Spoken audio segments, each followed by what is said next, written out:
Que Dios les bendiga, buenas noches. Es una bendición muy grande poder compartir con usted a esta hora la palabra del Señor. Y el día de hoy vamos a compartir un mensaje basado en el libro de Hechos.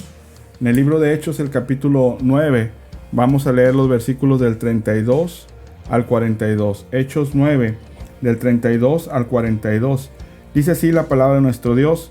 Aconteció que Pedro, visitando a todos, vino también a los santos que habitaban en Lida, y halló ahí a uno que se llamaba Eneas, que hacía 8 años estaba en cama, pues era paralítico. Y le dijo Pedro: Eneas, Jesucristo te sana, levántate y haz tu cama. Y enseguida se levantó, y le vieron todos los que habitaban en Lida y en Sarón, los cuales se convirtieron al Señor. Había entonces en Jope una discípula llamada Tabita, que traducido quiere decir Dorcas. Esta abundaba en buenas obras y en limosnas que hacía. Y aconteció que en aquellos días enfermó y murió. Después de lavada, la pusieron en una sala. Y como Lida estaba cerca de Jope, los discípulos, oyendo que Pedro estaba ahí, le enviaron 2 hombres a rogarle: no tardes en venir a nosotros. Levantándose entonces Pedro, fue con ellos, y cuando llegó le llevaron a la sala, donde le rodearon todas las viudas, llorando y mostrando las túnicas y los vestidos que Dorcas hacía cuando estaba con ellas. Entonces, sacando a todos, Pedro se puso de rodillas y oró, y volviéndose al cuerpo, dijo: Tabita, levántate. Y ella abrió los ojos, y al ver a Pedro se incorporó.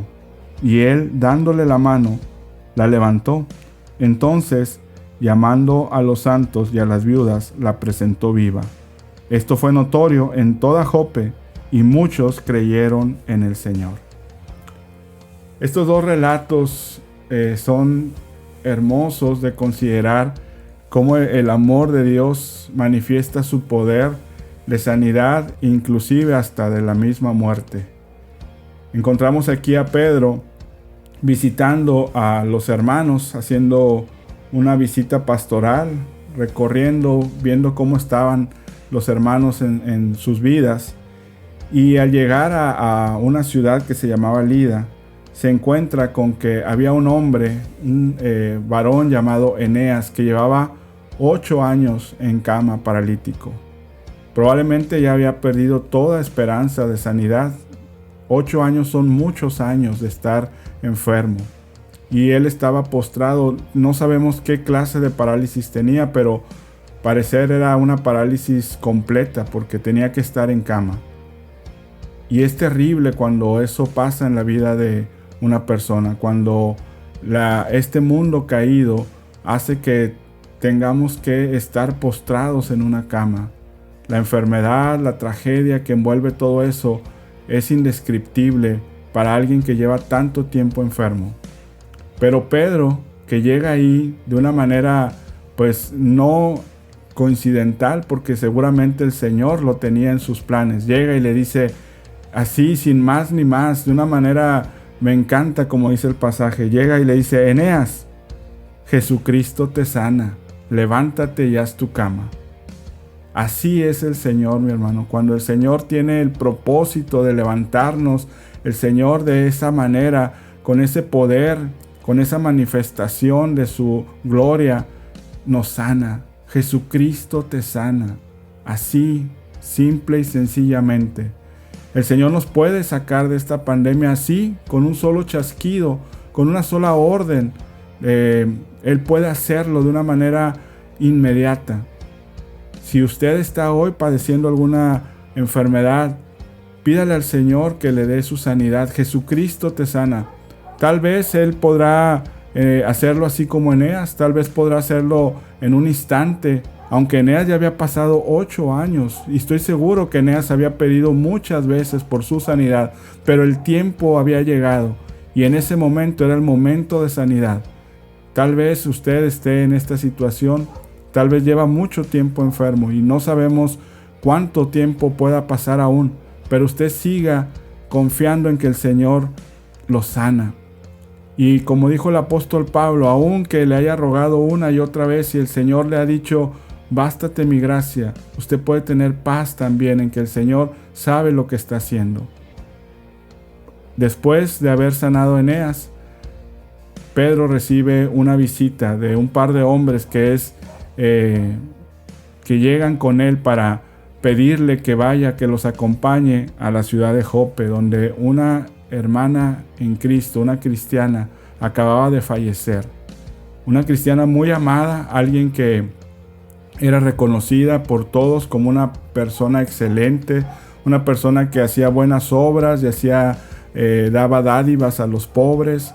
Tal vez tenía un oficio muy hermoso porque hacía vestidos, túnicas, y tal vez aprovechando esos recursos, ella seguramente tenía cuidado de que otras personas recibieran bendición. Una persona así, de las que realmente duele cuando se enferman y más cuando parten de este mundo.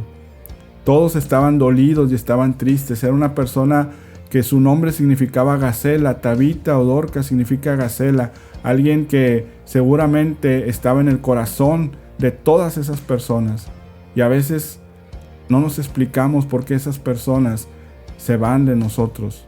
Pero el Señor tiene el poder y tiene el control de todas las cosas. Los discípulos sabían que Pedro estaba muy cerca, en la ciudad vecina, así que mandan llamarlo. Así como en el caso de Eneas, Dios tenía otro plan para Eneas. Después de 8 años de estar postrado en cama, Dios tenía otro plan para Tabita. Y entonces Pedro, en cuanto recibe ese mensaje, se va rápidamente con ellos y llega y le muestran todo lo que Tabita hacía. Y él sube a donde estaba ella. Y al igual que lo hizo Cristo unos años antes con aquella niña, hija de Jairo, que resucitó, Pedro le pide a todos que salgan de la habitación. Seguramente Pedro, recordando cómo el Señor había obrado esa vez, ahora Pedro ora al Señor pidiéndole la recuperación de la vida para Tabita, de acuerdo a su voluntad. Y entonces él, recibiendo respuesta del Señor, seguramente en esa oración le dice, como el Señor lo dijo antes a esa niña: Tabita cumi, Tabita levántate. Y entonces Tabita se levantó, abrió sus ojos, vio a Pedro y fue presentada viva. El Señor es el único que tiene la última palabra en nuestra enfermedad y aún en nuestra agonía. Oremos al Señor. Si nosotros estamos puestos para servir a otros que están sufriendo dolor, enfermedad o muerte, como en este caso, al igual que Pedro, preocupémonos por ellos, visitémoslos, estemos cerca de ellos, y cuando seamos llamados, atendamos el llamado. Oremos como Pedro oró por Tabita y demos esa paz y esa tranquilidad, como Pedro le dijo a Eneas, Jesucristo te sana. Digámosle a la gente, Jesucristo es el que te puede sanar. Oremos porque la voluntad de Dios se haga, aún en medio de esas pruebas tan difíciles, y dejemos que Dios obre conforme a su gracia y a su misericordia. El resultado de esas dos situaciones de poder de Cristo manifestado a través de Pedro fue que mucha gente creyó en el Señor en ambas ciudades, tanto en Lida como en Jope y en todos los alrededores. Cuando el Señor nos usa, el Señor es conocido por todos, y entonces la gente puede ver a Cristo a través de nosotros. Que el Señor nos use y que podamos decirle a la gente, Jesucristo te sana. Oremos. Padre Santo, bendito Dios, a esta hora te damos gracias, Señor, porque tú, Señor, eres el Dios de la vida, Señor, eres el Dios de la sanidad, Padre, y sabemos, Señor, que habrá ocasiones, Padre, que tendremos que esperar mucho tiempo, Señor, o tal vez siempre estar tomándonos de tu mano, Señor, para soportar una enfermedad larga y difícil, Padre. Tal vez a veces tendremos que despedir a nuestros seres queridos, Padre, pero tú tienes la última palabra, Señor. Te rogamos que nos des la capacidad de orar unos por otros y de dar ese ánimo y esa confianza de que tú nos sanas, Padre, y poder, Señor, esperar tu voluntad, tu respuesta, Señor, para que otros puedan creer, Señor, que tú eres el Dios que sana. Gracias, mi Dios, en el nombre de Jesucristo oro por todos los que están sufriendo, que en esta noche, Señor, puedan entender en su corazón, Padre, que tú tienes esa sanidad para sus vidas. Amén. Que Dios los bendiga mucho. Hasta mañana.